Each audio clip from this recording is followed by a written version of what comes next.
Today we start need and importance of entrepreneurship in entrepreneurship skills. Okay, so what is the need and importance of entrepreneurship? हमें क्यों ज़रूरत पड़ी entrepreneurship की? ठीक है, first is innovation, because we want that the new things involved in place of existing things. We want new things involved in place of existing things, because new things are different from existing things. If there is no innovation, that the process is very slow.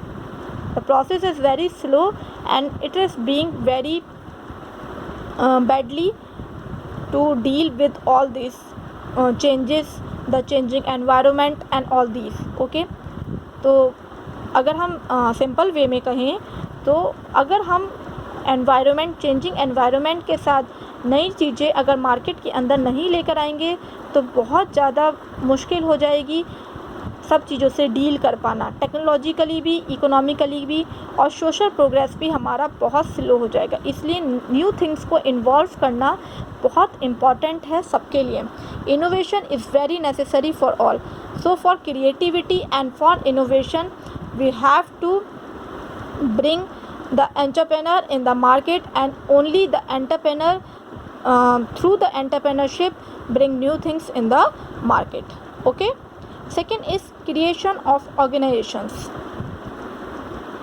Entrepreneurship result into creation of organizations. Entrepreneurs ही होते हैं जो सारे persons को एक साथ लेके चलते हैं, उनके एफर्ट्स को कंट्रोल करते हैं और एक एंटरप्राइज को मैनेज करते हैं, डेवलप करते हैं प्रोडक्शन के फैक्टर्स के अकॉर्डिंग. तो हम कह सकते हैं कि एंटरप्रेन्योर ही हैं जो ऑर्गेनाइजेशन बिल्डर हैं. तो एंटरप्रेन्योर्स जहाँ हैं वहाँ एंटरप्रेन्योरशिप तो होगी ही. Third is development of management skills. Management is the most important part of entrepreneurship. The work of an entrepreneur involves the managerial skills. एक मैनेजरियल स्किल्स वाला पर्सन ही एक इक्विलिब्रियम लगा सकता है, एक इक्विलिब्रियम इंगेज कर सकता है ऑर्गेनाइजेशन के बीच में और एनवायरनमेंट के बीच में. वही एक ऑल्टरनेटिव निकाल सकता है, प्रॉब्लम्स को आइडेंटिफाई कर सकता है और कॉस्ट वेरीफाई करके क्या बेस्ट ऑल्टरनेटिव होगा उसको चूज़ कर सकता है. तो मैनेजमेंट स्किल्स होनी बहुत ज़रूरी हैं और मैनेजमेंट स्किल्स सिर्फ एंटरप्रेन्योर्स के अंदर ही होती हैं. उनके अंदर डिसीजन मेकिंग पावर्स होती हैं जिससे कि एंटरप्रेन्योरशिप एक अच्छे वे में ऑर्गेनाइज हो सके. ठीक है. Fourth is identification of opportunities and starting the venture. नई नई अपॉर्चुनिटीज़ आइडेंटिफाई करना और कोई भी वेंचर स्टार्ट करना ये एंटरप्रेन्योर्स के लिए पॉसिबल हो सकता है. एंटरप्रेन्योर्स ही हैं जो एक कॉम्पिटिटिव एडवांटेज लेते हैं, अपने गोल्स को पूरा करते हैं, नई नई फर्म्स क्रिएट करते हैं, इकोनॉमिक डेवलपमेंट करते हैं, इनोवेशंस करते हैं और टैक्स रिवेन्यू इंक्रीज़ करना, सोशल बेटरमेंट करना, जॉब क्रिएशन करना, ये सब नई फर्म्स के लिए बहुत ज़रूरी होता है और ये सब काम एंटरप्रेन्योर्स ही कर सकते हैं. तो इसलिए एंटरप्रेन्योरशिप की रिक्वायरमेंट आई. ओके, तो 4 रिक्वायरमेंट्स पता चल गई आपको. First is innovation, second creation of organisation, third development of management skills. Management skills होती हैं इस वजह से. Fourth identification of opportunity and starting the venture. Fifth is function of risk bearing.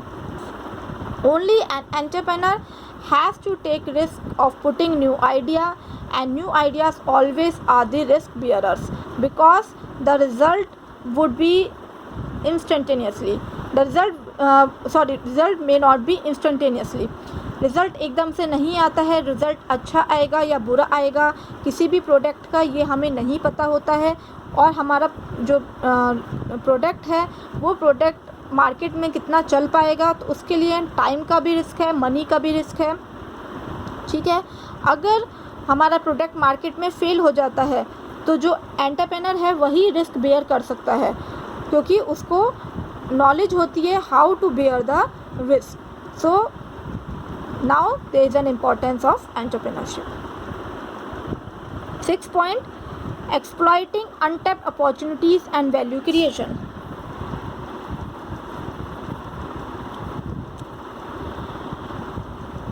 Entrepreneurship is a process of creating value for customers by exploiting untapped opportunities. मतलब opportunities जो दूसरों को समझ में भी नहीं आती हैं, ऐसी अपॉर्चुनिटीज़ को लेके आना, कस्टमर्स को क्रिएटिव चीज़ें प्रोवाइड करना, ये एंटरप्रेन्योर्स की ही क्वालिटी होती है। वो नए नए प्रोडक्ट्स मार्केट में लेके आते हैं, नई सर्विसेज, नए ट्रांजैक्शंस, नए अप्रोचेस, नए रिसोर्सेज, नई टेक्नोलॉजीज़, ये सब चीज़ें मार्केट में लेकर आते हैं, जिससे कि मार्केट में एक वैल्यूएबल प्रोडक्ट्स क्रिएट होते हैं। ठीक है, तो इस टाइप की चीज़ों को, अपॉर्चुनिटीज़ को मार्केट में लेके आना एंटरप्रेन्योर्स की ही क्वालिटी होती है। फिर आता है 7 point, providing independence and the opportunity to achieve. Entrepreneurs start business because they see an opportunity to make a difference. Entrepreneurs जो होते हैं वो खुद के बॉस होते हैं, वो अपना डिसीजंस खुद लेते हैं, वो इंडिपेंडेंट होते हैं, उनके अंदर एक अपॉर्चुनिटी होती है कि उन्हें जो भी गोल है वो अपना टाइम पे कंप्लीट करना है, अपना काम एट हाउ मैनी मतलब किसी भी कॉस्ट पे उन्हें अपना जो काम है वो पूरा करना है, अपना वर्क कंप्लीट करना है, और वो किसी के अंडर में नहीं चलते हैं, इसलिए इंडिपेंडेंटली वो अपने वर्क को टाइम पे कंप्लीट भी कर पाते हैं। तो एक एंटरप्रेन्योर ही होता है जिसके ऊपर एंटरप्रेन्योरशिप चलती है, वही सक्सेस एंटरप्रेन्योरशिप को, किसी भी एंटरप्राइज़ को एक एंटरप्रेन्योर ही सक्सेस दिला सकता है, क्योंकि उसकी वर्किंग एबिलिटी, उसके मैनेजरियल स्किल्स, उसके काम करने की जो आदत है, जो उसकी डिसीजन स्किल्स हैं, उसी से ही कोई भी एंटरप्राइज सक्सेसफुल हो सकता है। ठीक है, फिर आता है आपका 8th point, instruments for self expression and self actualisation. जो एंटरप्रेन्योर्स का वर्क होता है वो बहुत ही ज़्यादा चैलेंजिंग और एक्साइटिंग होता है। एंटरप्रेन्योरशिप में एंटरप्रेन्योर्स एक इंस्ट्रूमेंट की तरह काम करते हैं, वो खुद को सेल्फ एक्सप्रेस करते हैं, सेल्फ एक्चुअलाइज करते हैं। एंटरप्रेन्योर्स जानते हैं कि उनकी बाउंड्रीज़ क्या हैं और वो किस टाइप से क्रिएट कर सकते हैं नई नई चीज़ों का, अपना विज़न लेके चलते हैं और सक्सेस ही लेकर आते हैं। तो एंटरप्रेन्योर्स खुद को जितना एक्सप्रेस कर सकते हैं उतना एक्सप्रेस करते हैं और एक इंस्ट्रूमेंट की तरह एंटरप्रेन्योरशिप में लग जाते हैं। फिर 9th point, supporting the large business houses. Entrepreneurship in small businesses help in distribution of products of large business. मतलब एंटरप्रेन्योरशिप की वजह से ही छोटे छोटे बिजनेस जो हैं वो चल पा रहे हैं, क्योंकि जो बड़े बिजनेस होते हैं वो छोटे बिजनेस को हेल्प करते हैं आगे रेगुलेट करने में। वो मार्केट में कुछ भी नया प्रोडक्ट लाते हैं जिससे कि स्मॉल बिजनेसेस भी अच्छी तरीके से चल पाते हैं। वो भी सपोर्ट करते हैं लार्ज बिजनेसेस को और लार्ज बिजनेस सपोर्ट करते हैं स्मॉल बिजनेस को, नई नई चीज़ें मार्केट में लेकर आते हैं। और स्मॉल बिजनेसमैन्स जो हैं वो कस्टमर्स प्रोवाइड करते हैं लार्ज बिजनेसेस को, वो डिमांड बताते हैं कि what are the needs and demands of the customers. ठीक है, फिर आती है चेंज एजेंट। एंटरप्रेन्योरशिप जो है एक चेंज एजेंट की तरह काम करता है। चेंज एजेंट की तरह कैसे काम करता है? चेंजिंग मार्केट्स और कस्टमर प्रेफरेंसेस की रिक्वायरमेंट्स के अकॉर्डिंग ही एंटरप्रेन्योर्स जो हैं वर्क करते हैं। वो एक सोशो पॉलिटिकल चेंज लेकर आते हैं सोसाइटी में, इकोनॉमिक फैक्टर्स देखते हुए मार्केट में नया प्रोडक्ट क्रिएट करते हैं जिससे कि एक अच्छा ग्रोथ हो सके सोसाइटी में और कस्टमर्स भी सेटिस्फाई हो सकें। वो कभी भी कोई भी नया प्रोडक्ट ऐसा नहीं लेकर आते जहाँ पे बहुत ज़्यादा कॉस्टली प्रोडक्ट हो और कस्टमर भी सेटिस्फाई नहीं हो। ठीक है, तो एक तरह से चेंजिंग एजेंट की तरह काम करते हैं जहाँ पे मार्केट की ग्रोथ भी होती है और कस्टमर भी सेटिस्फाई होता है। ठीक है, developing new technologies and products. नए नए टेक्नोलॉजी और नए नए प्रोडक्ट्स को डेवलप करना ही एंटरप्रेन्योर्स का काम होता है। ये हाई परफॉर्मेंस प्रोडक्ट्स ही मार्केट में लेकर आते हैं जिससे कि बिज़नेस का जो कल्चर है वो इम्प्रूव हो सके और मार्केट में ग्रोथ हो सके। ठीक है, फिर आपका 12 आता है means of economic development.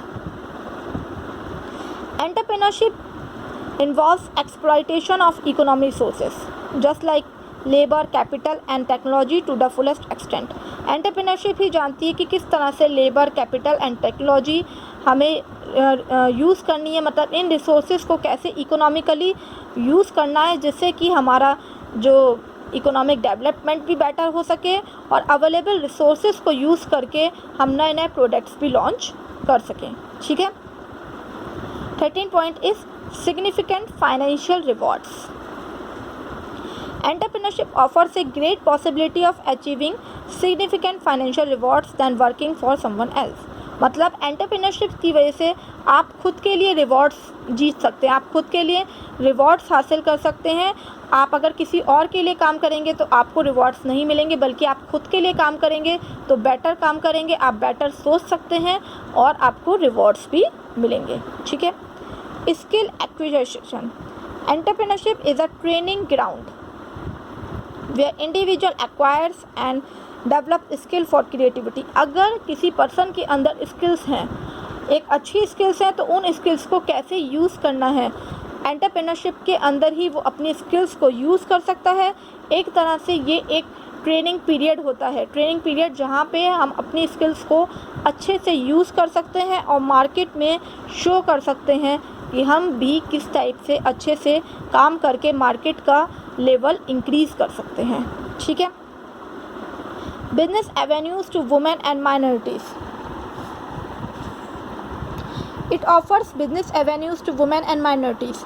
Women और माइनॉरिटीज़ को भी अलाउ होना चाहिए कि वो फाइनेंशियल इंडिपेंडेंस का बेनिफिट उठा सकें और बिजनेस एंटरप्राइजेस को भी मैनेज कर सकें। तो यहाँ पे वुमेन्स और माइनॉरिटीज़ के लिए भी ये बिज़नेस प्रोवाइड करता है एंटरप्रेन्योरशिप। वो लोग भी अपना खुद का बिज़नेस स्टार्ट कर सकती हैं और फाइनेंशियली इंडिपेंडेंट बन सकते हैं। तो ये समझ में आ गई नीड और इम्पोर्टेंस एंटरप्रेन्योरशिप कि क्यों एंटरप्रेन्योरशिप ज़रूरी है और किस वजह से एंटरप्रेन्योरशिप की वजह से मार्केट में ग्रोथ होती है और सोशियो इकोनॉमिक ग्रोथ होती है और किस तरह से सोसाइटी में चेंजेस आते हैं और चेंजिंग एनवायरनमेंट के साथ सिर्फ एंटरप्रेन्योर्स ही डील कर सकते हैं। ठीक है। अब आता है benefits of becoming entrepreneur to an individual. एक इंडिविजुअल पर्सन के कंपैरिजन में एंटरप्रेन्योर बनना क्यों एक बेनिफिशियल रहेगा। वाई पढ़ते हैं। First, autonomy.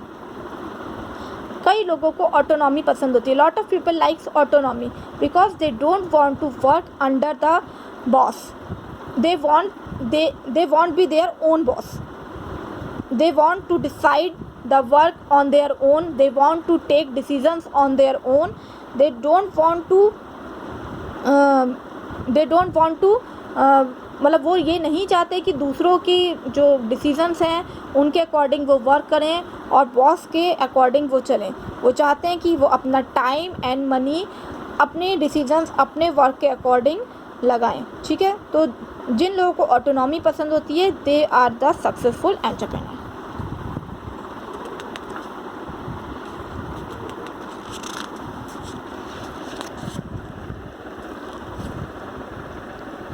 Achieving significant financial rewards.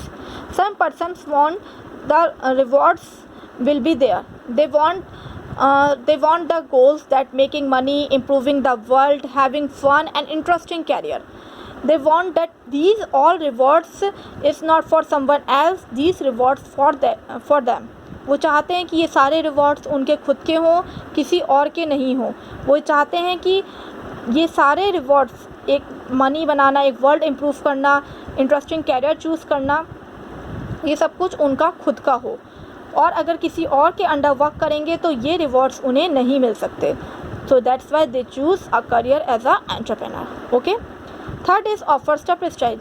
If someone want a prestige, so they want to being the person as an entrepreneur. They want to take the charge of business. ठीक है। Prestige के लिए भी लोग entrepreneurs as an career choose करते हैं। Fourth, opportunity to generate wealth. If a person want to generate the wealth that can be kept, that can be sold, that can be passed to the next generation. If a person want to be a wealthy person, that he want to choose a entrepreneur. ठीक है। Provide opportunity to make a contribution. If the person wants that frequently he have a national assets to be cultivated, motivated and remunerated to the greatest possible extent, he provides and तो entrepreneurship provides him an opportunity to make a contribution to the society and nation. मतलब in simple words, अगर कोई भी person चाहता है कि वो society और नेशन में कंट्रीब्यूट करे और वो रेम्यूनरेट हो, कल्टीवेट हो, मोटिवेट हो, तो वो entrepreneurs as a career choose करता है। ठीक है। Satisfy need for achievement. Some person wants the satisfaction, some person wants that there being a need for achievement. मतलब कुछ लोग सक्सेसफुल होना चाहते हैं, कुछ लोग चाहते हैं कि हमें किसी भी कॉस्ट पे अचीवमेंट मिले। अगर हम किसी और के अंडर काम करते हैं तो उनके डिसीजंस फॉलो करने पड़ते हैं, उनके रूल्स फॉलो करते हैं, और कई बार हम अपनी सोच नहीं लगा पाते वहाँ पे, और जिसकी वजह से प्रोडक्ट्स में और बिजनेस में लॉस हो जाता है। ठीक है। तो हम अचीवमेंट्स नहीं ले सकते तब। तो अगर हम चाहते हैं, अगर हमारे अंदर इतने स्किल्स हैं कि अच्छे से हम अपने स्किल्स को यूज़ करके अचीवमेंट ले सकते हैं, तो वो पर्सन एंटरप्रेनर बनना ज़रूर चाहेगा। तो यहाँ पे आपका ये चैप्टर कंप्लीट हो गया है। यहाँ पे आपको समझ में आ गया हो कि एंटरप्रेन्योरशिप स्किल्स क्या होती हैं, entrepreneur why being an entrepreneur is a prestige, why being an entrepreneur is a motivated और cultivated opportunity for a person, and why entrepreneurship is important for the socio and economic growth of the society। ठीक है। तो इतना आप लोगों को समझ में आ गया होगा। इस चैप्टर को कंप्लीट करिएगा। यहाँ पे एक्सरसाइज दे रखी है, ये एक्सरसाइजेस भी कंप्लीट करिएगा, और प्लीज़ अपना एक्सरसाइज वर्क सारे बच्चों को मुझे भेजना है, otherwise it will be cost in your exams. Okay. तो आपके एग्ज़ाम्स में मार्क्स कट सकते हैं बेटा, तो इस चीज़ का याद रखिएगा कि आप सब बच्चों को एक्सरसाइज वर्क तो ज़रूर करना है। ठीक है।